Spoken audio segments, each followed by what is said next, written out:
What about the journalists? You know, they're sort of the heart of the matter. They're communicators. How did you get them to buy into that whole process, or did you, or did everybody go along for the ride, or? Well, that was not easy. Yeah. Right. That was not easy.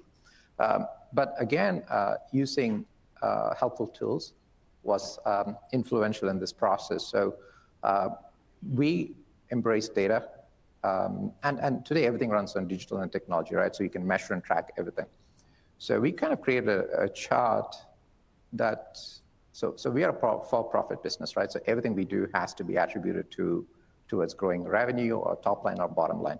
So we kind of had a chart where we had the influence or the impact of what every journalist does in the business. You know, what sort of output they create, what sort of audience they attract, and how do we as a business derive value from them, right? From each journalist? Yes, but also agree in a collective way, okay. Right? Initially, when the journalists saw that data, the first time they were incredibly anxious, right? Because they saw it as a threat. Right. Because suddenly it's like, well, we are not used to this. They really saw it as a threat.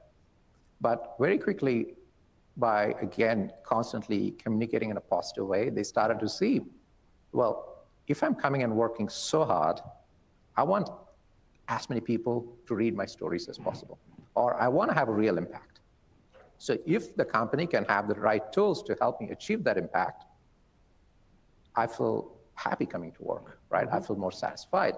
So instead of it using as a tool to kind of put pressure on them and make them stressed out, can you use that as a tool to encourage a behavior that's satisfying for them, that's fulfilling for them, and helping them to achieve their objectives, right?